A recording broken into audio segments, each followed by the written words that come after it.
Let's slow down and listen to God's word. Romans 14:19-23.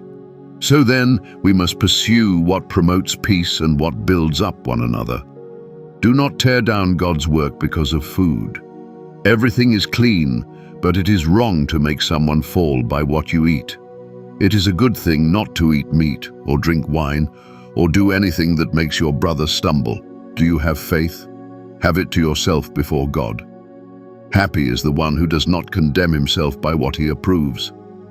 But whoever doubts stands condemned if he eats, because his eating is not from faith, and everything that is not from faith is sin.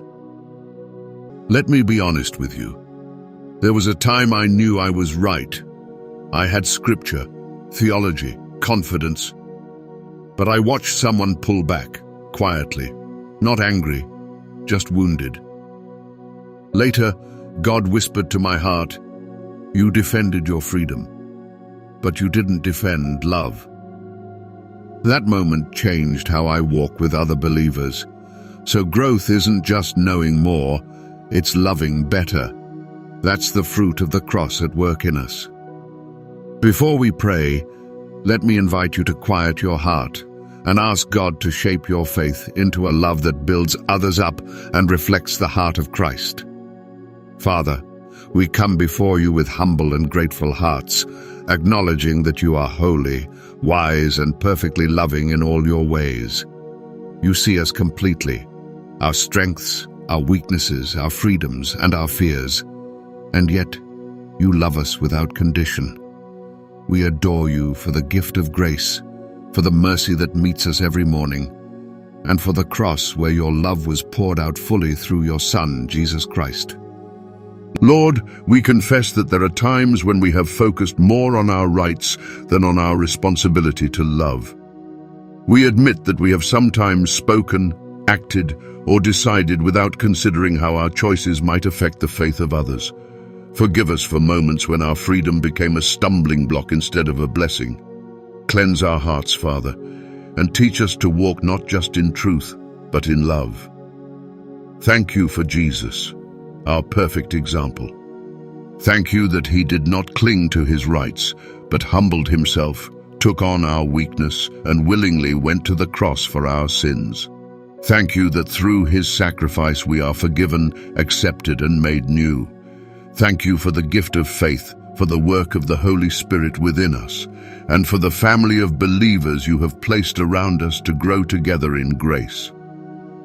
Now, Father, we ask you to shape our hearts to reflect yours. Help us pursue peace and what builds others up. Give us wisdom to know when to speak and when to remain silent, when to stand firm and when to step aside in love. Teach us to value people over preferences and unity over personal comfort. Strengthen us to live from faith, guided by love, so that our lives point others toward you rather than away. And Lord, I lift up those listening right now who do not yet have a personal relationship with Jesus Christ. Gently draw them to yourself. Help them see the love of Christ displayed on the cross, that he died for their sins, rose again, and offers forgiveness and new life. May they open their hearts and say, "Jesus, I need you. Forgive me, save me, and lead my life." We place our trust in you, Father, and we thank you for the work you are doing in us and through us. May our faith be marked by love, our freedom guided by grace, and our lives bring glory to the name of Jesus. We pray all of this in the precious name of our Lord and Savior, Jesus Christ. Amen. If this message spoke to your heart, take a moment to like this video, subscribe to the channel, and share it with someone who may need encouragement today. And let me know in the comments, how is God inviting you to live out faith through love this week?